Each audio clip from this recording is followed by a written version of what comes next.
Who knows? You could be the winner of a now jackpot worth $1 billion. That story kicks off today's trending stories. Here's a look at our hot topics brought to you by To Kill a Mockingbird at Walton Arts Center.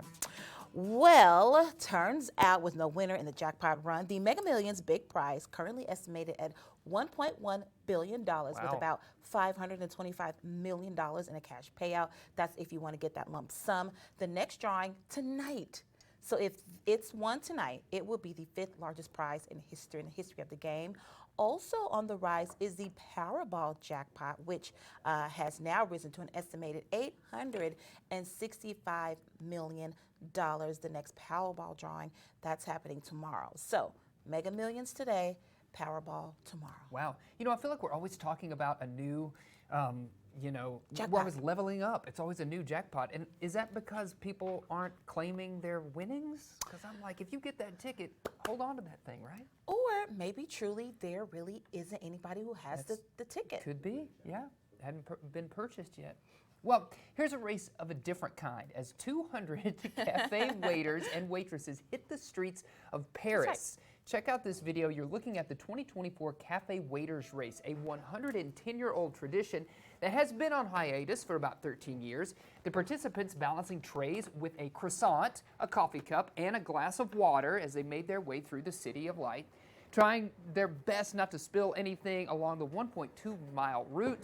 The 2024 winners were awarded gastronomic outings, which I'm assuming that is a fancy way of saying they got some free food at some restaurants. And they also got tickets to the Paris Olympics opening ceremony. Nice. I think that's really cool. Yeah, super cool.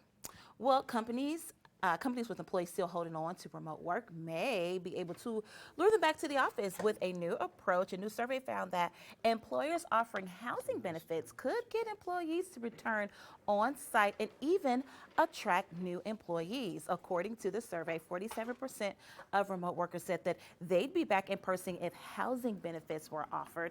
2/3 said that they'd switch companies or careers if they could access such perks. The survey also found that employees who work at companies already providing housing benefits reporting having higher job satisfaction. That is compared to the 60% of employees who do not receive help with housing from their employer. Okay, yeah, great. Yeah, well, that's an interesting survey to know more about.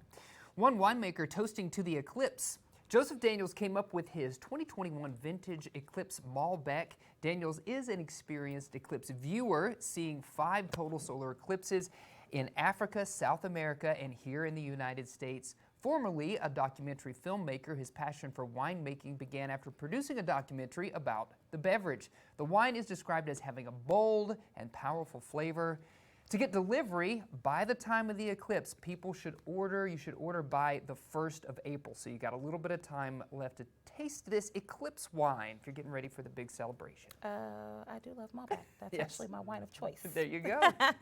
Well, the cost of dating can be added to the list of things that people are stressing out about these days. A new survey says that 68% of Americans get on edge about how much a date will cost and which party should pay. Now that men and women are increasingly becoming equal financially, it can be tough to decide whether each person should pay for themselves or treat the other party. Overall, 44% of those who were surveyed say the person who earns more should pay for the first date.